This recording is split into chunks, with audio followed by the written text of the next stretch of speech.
d'après les questions qui nous sortent, je commence à avoir peur là. Je ne sais pas si c'était une bonne idée.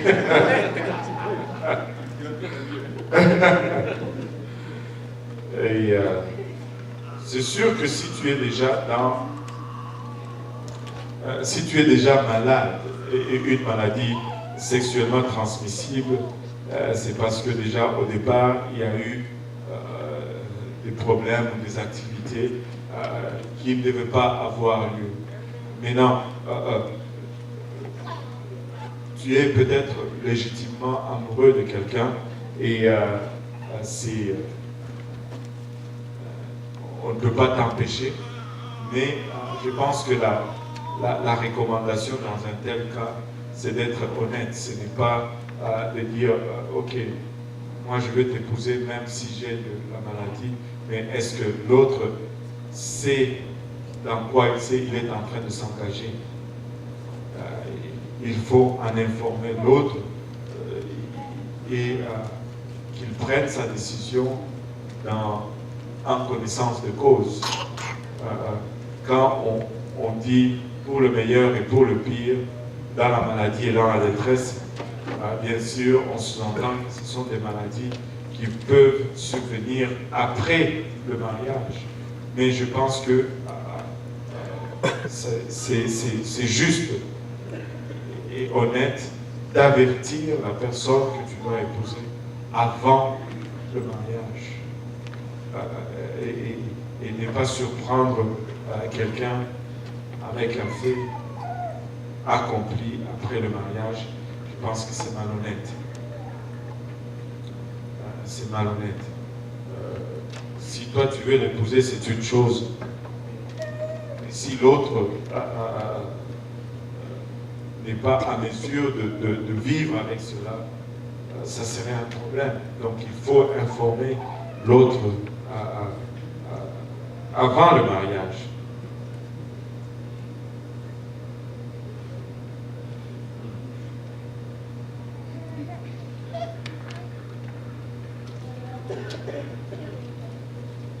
C'est chaud.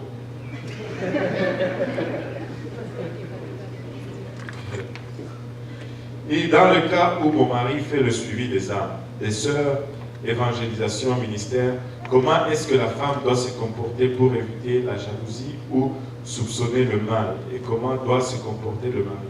La première des choses ici,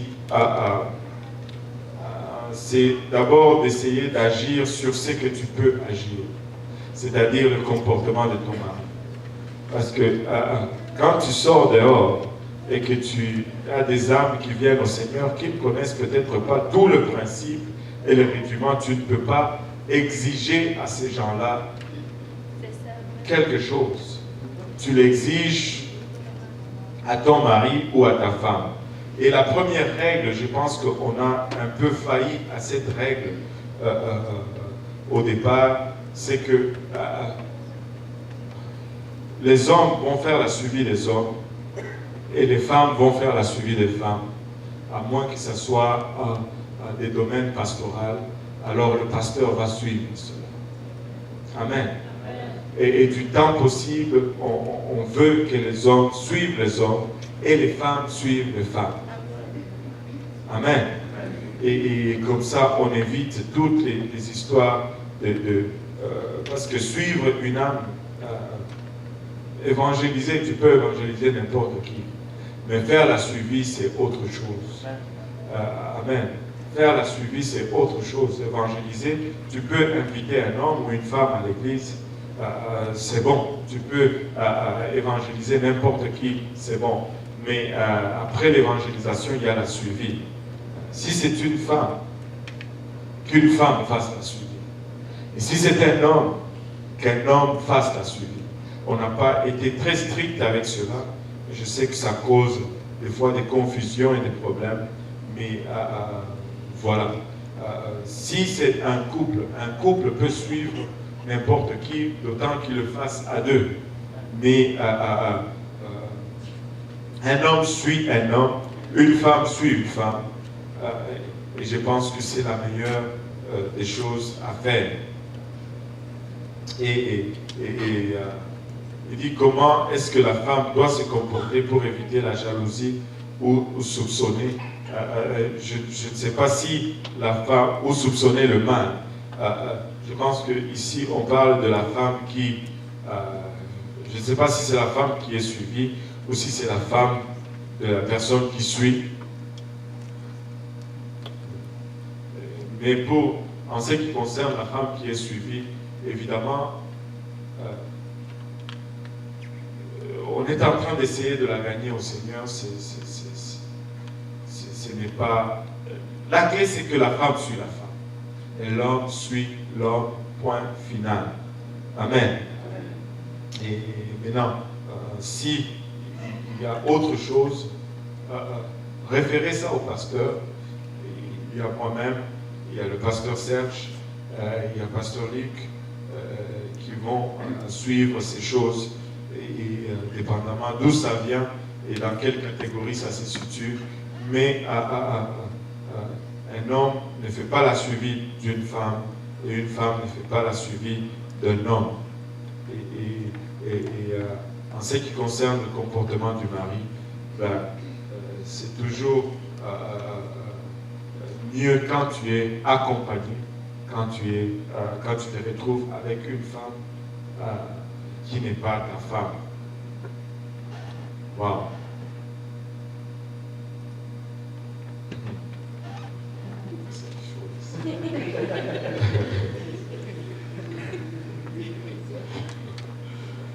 Il dit, une autre question ici, c'est quoi être soumis à son mari? Des exemples si possible. Alléluia. Gloire à Dieu. Bon. Ça aurait été plus facile pour moi si vous avez... Non. Non. La personne n'a rien à voir. Ça aurait été être mieux, si possible, si on avait donné un exemple de litige où ça semblait que ce n'était pas la soumission, ou ça aurait été... Parce que c'est vague. Il y a plusieurs choses. Par exemple, les finances. Il y a ça demande de décision, ça demande une soumission. Il y a les décisions concernant les enfants.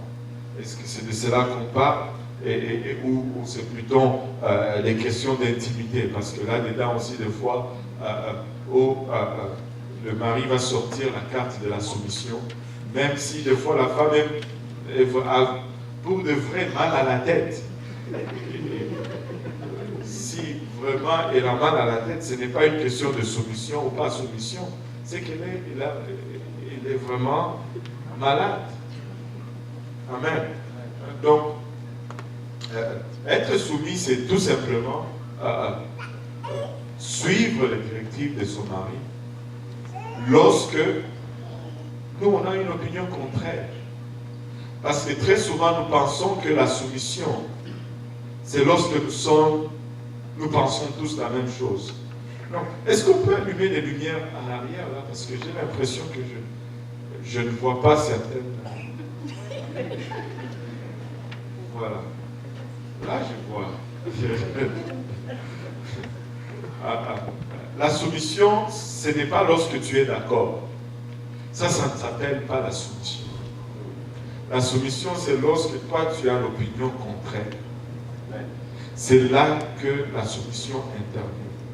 Si nous pensons la même chose, ça, ce n'est pas la soumission. Ça, c'est l'accord. On est en accord. Mais c'est lorsque le mari dit, bon, on ne va plus acheter, on ne va pas acheter ça, on va plutôt acheter ceci. Et toi, de ton côté, tu pensais fermement qu'on ne devait pas acheter cela, on devait acheter autre chose, on devait dépenser cet argent pour telle chose, mais tu dois te soumettre à ton mari. Si tu as tout essayé et que tu ne l'as pas convaincu, là tu dois te soumettre. Ne va pas et juste faire la chose parce que ce n'est pas la soumission. Ce n'est pas la soumission. là, vous dites, oh,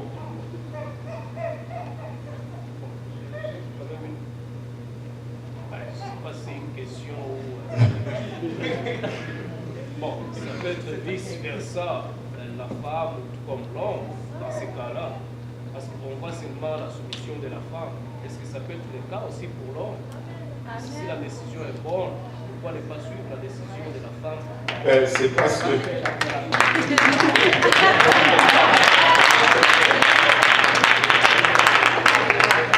Je ne sais pas si c'est vraiment ce qu'il fait, mais bon. Dans le cas des couples, bon, le problème c'est que ce qui peut arriver, si par exemple moi j'ai une décision et que la femme se soumet à cette décision-là et que ça tourne au vinaigre, tu as peur de recevoir des condamnations après. Non, bon. On va redresser cela. Ça, ce n'est pas l'approche. L'approche, c'est celui-ci. Vous savez, le monde nous enseigne des choses, la parole de Dieu aussi nous enseigne certaines choses. Mais très souvent, parce que nous vivons dans ce monde comme il est, et nous avons tendance à penser que certaines façons qu'on voit habituellement sont les bonnes.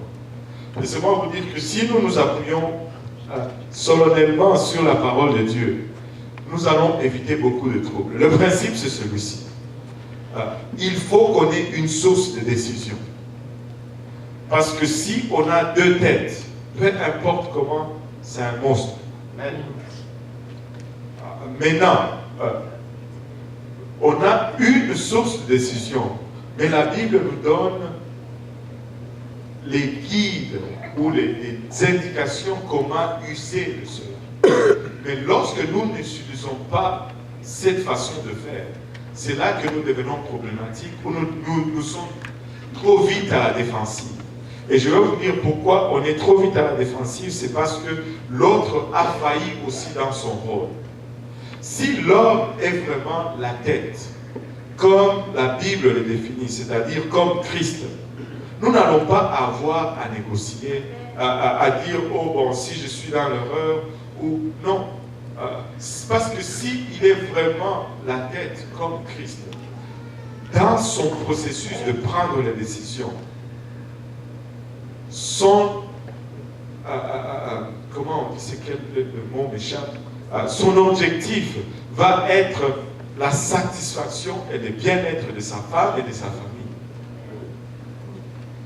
Et si cette décision est prise avec cela comme motivation, il ne va pas y avoir de problème.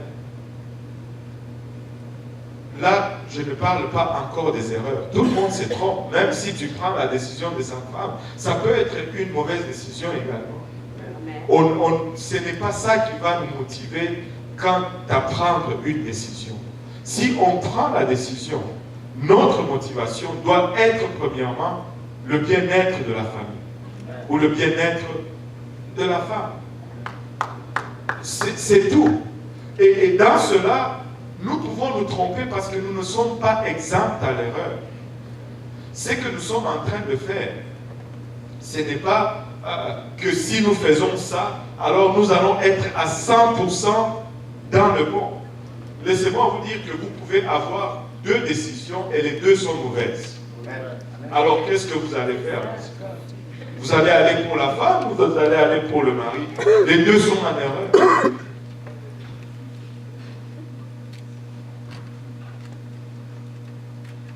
C'est que si nous mettons